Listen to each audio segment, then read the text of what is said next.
کراچی کارواں۔ حریم نے خواب میں دیکھا کہ وہ ایک سرسبز و شاداب باغ میں ٹہل رہی ہے۔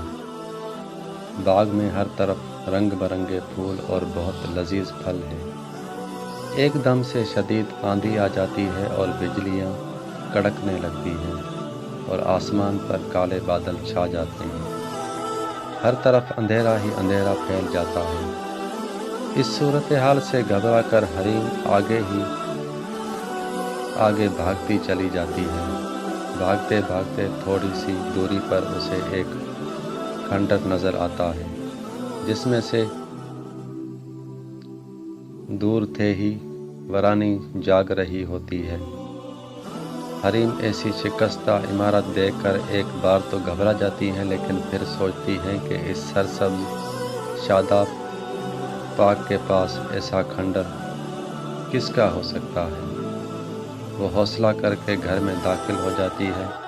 کھنڈر میں اسے قدیم تاریخ کا ٹوٹا پھوٹا فرنیچر نظر آتا ہے اور چاروں کی طرف اندھیرا پھیلا ہوتا ہے۔ پھر ایک دم سے کھنڈر میں شمع روشن آ جاتی ہے اور سارا منظر واضح ہو جاتا ہے۔ سامنے ایک راہداری گزر رہی ہوتی ہے جو کہ تاریک اور تنگ ہوتی ہے۔ حریم خدا کا نام لے کے اس راہداری میں داخل ہو جاتی ہے۔ راہداری کے اختتام پر اسے 6 کمرے نظر آتے ہیں۔ جہنم کے دروازے بند ہوتے ہیں اور ایک کمرے کا دروازہ کھلا ہوتا ہے۔ حریم اس کمرے میں داخل ہو جاتی ہے۔ اس کمرے کے بالکل وسط میں اسے شیطان دیوتا کی ایک بہت بڑی مورتی نظر آتی ہے جو کہ بہت ہی بھیانک ہوتی ہے۔ حریم پیچھے کی طرف مڑنے لگتی ہے۔ ایک دم اسے ٹھوکر لگتی ہے۔ وہ نیچے کی طرف دیکھتی ہے تو اس کے سانس اوپر کے اوپر اور نیچے کے نیچے رہ جاتے ہیں۔ اس کی جان سے پیاری بیٹی اندلیب کی لاش پڑی ہوتی ہے۔ اس کے گلے میں خنجر کا نشان ہوتا ہے اور اس کے خون سے اس کمرے کا سارا فرش۔ حریم کی ماں یہ منظر دیکھ کر بہت ڈر جاتی ہے، لیکن اس کی آنکھ کھل جاتی ہے۔ آنکھ کھلتے ہی وہ خود کو پسینے سے شرابور پاتی ہے اور خدا کا شکر ادا کرتی ہے کہ وہ بس ایک خواب دیکھ رہی تھی۔ صبح جب مبشر کی آنکھ کھلتی ہے تو وہ دیکھتا ہے کہ حریم کچھ ڈری ہے۔ وہ حریم سے پوچھتا ہے کہ تمہیں کیا ہوا ہے، تم اتنی پریشان کیوں ہو؟ جواب میں حریم رونے لگتی ہے اور مبشر کو رات والا سارا خواب بیان کرتی ہے۔ مبشر حریم کو تسلی دیتا ہے کہ پریشانی کی وجہ سے تم نے اس طرح کا خواب دیکھا ہے کہ اور کوئی وجہ نہیں، لیکن حریم کو کسی پل چین نہیں پڑ رہا ہوتا۔ وہ مسلسل یہی سوچ رہی ہوتی ہے کہ اندلیب کی جان خطرے میں ہے۔ وہ مبشر کو ناشتہ بنا کے دیتی ہے۔ ناشتے کے بعد مبشر اپنے دفتر چلا جاتا ہے۔ حریم سارا دن جائے نماز بچھا کر اللہ تعالیٰ کے سامنے اپنے گناہوں کی معافی مانگتی ہے جو کہ اس سے سرزد ہوئے۔ پہلی طرح روتے روتے حریم آدھی نیند کی کیفیت میں چلی جاتی ہے۔ اسے نیند یا بیداری میں آواز آتی ہے کہ تم نے اپنے گھر کی خوشحالی کے لیے کالے جادو کا سہارا لیا، اسی وجہ سے تم پر عذاب الہی نازل ہوا ہے۔ اب تمہیں ان گناہوں کے کفارے کا طور پر اپنی بچی کو کھونا ہوگا یا پھر ان لوگوں کی مدد کرنی ہوگی۔ جاؤ، اس جادوگرنی ہیرا کی وجہ سے مشکلات کا شکار ہے۔ حوالہ ریم کو ہیرا کے بارے میں تفصیلات بتاتی ہے کہ اس نے اندلیب کے علاوہ بھی اور 6 لڑکیوں کو اغوا کیا ہے جن کی وہ چاند کی 14ویں رات کو قربانی دینے والی ہے اور 400 سال کی زندگی حاصل کرنے والی ہے۔ اور آواز حریم کو بتاتی ہے کہ اپنی بیٹی اور باقی بچیوں کو بچانے کے لیے تمہیں بہت سے دشوار گزار مراحل سے گزرنا ہوگا۔ لیکن اگر تمہاری نیت سچی اور دل میں خلوص ہے تو تم ضرور کامیاب ہو جاؤ گی۔ تم مبشر کو لے کر آج شام پاس والی مسجد کے امام صاحب کے پاس جاؤ، باقی معلومات وہ تمہیں دے دیں گے۔ شام کو مبشر کا دفتر سے واپس آتے ہی حریم اس کو تمام ماجرا بتاتی ہے۔ مبشر پہلے تو حریم پر بہت غصہ ہوتا ہے کہ اس نے اپنی چھوٹی سی خواہشات پوری کرنے کے لیے اپنی بیٹی کی جان مصیبت میں ڈال دی ہے، اور کالے جادو کا سہارا لے کر اپنے ایمان کو بھی کمزور کر دیا ہے۔ پھر وہ مغرب کے وقت پاس والی مسجد کے امام صاحب کے پاس جاتی ہے۔ امام صاحب نماز پڑھ رہے تھے۔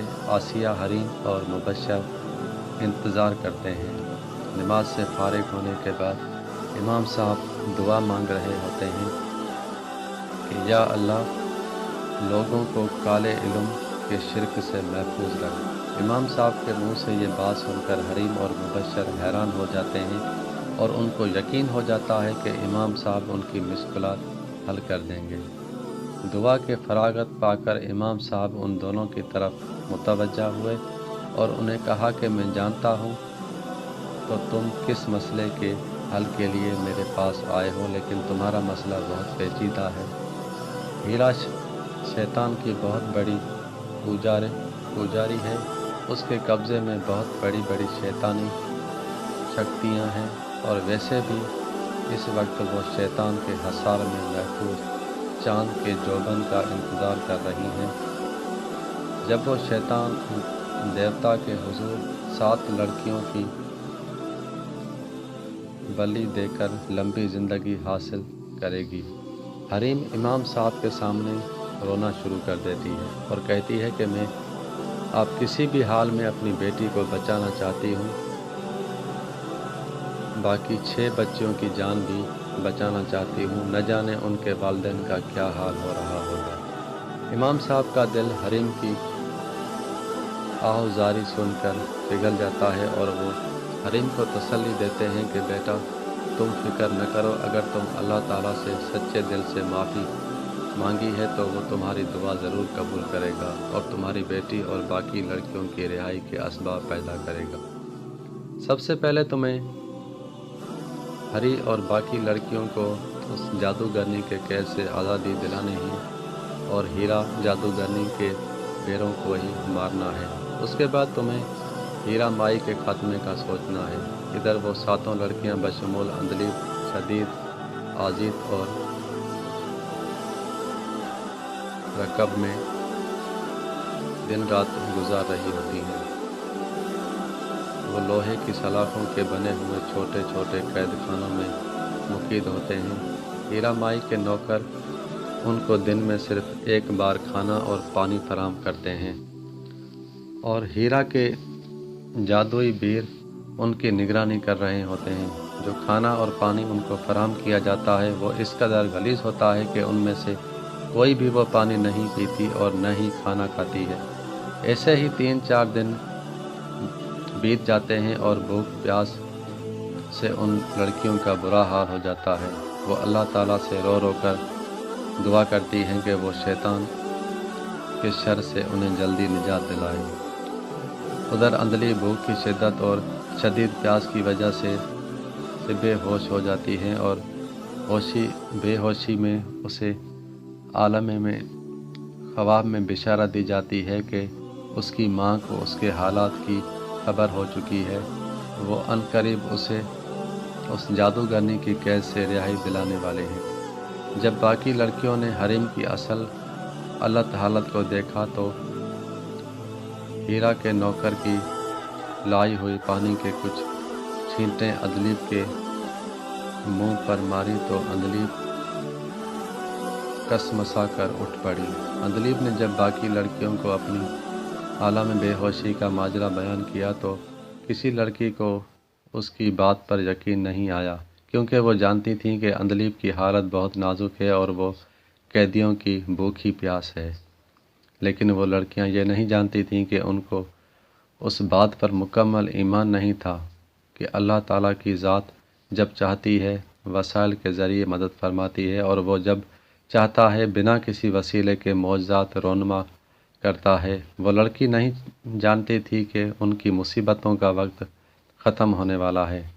عندلیب ان لڑکیوں کو کہتی ہے کہ ہو سکتا ہے کہ اس نے عالم خواب میں جو دیکھا ہے وہ حقیقت نہ ہو، لیکن پھر بھی ہمیں اللہ تعالیٰ کی ذات سے مایوسی نہیں ہونی چاہیے اور ہمیں خدا کے حضور اپنے گناہوں کی معافی مانگنی چاہیے، اور زندگی کا جو وقت ہمارے پاس ہے اس نے ہمیں خدا کا زیادہ سے زیادہ شکر ادا کرنا چاہیے۔ چنانچہ وہ ساتوں لڑکیاں تیمم کر کے عاجزی کے ساتھ خدا کے حضور سجدہ ہو گئیں۔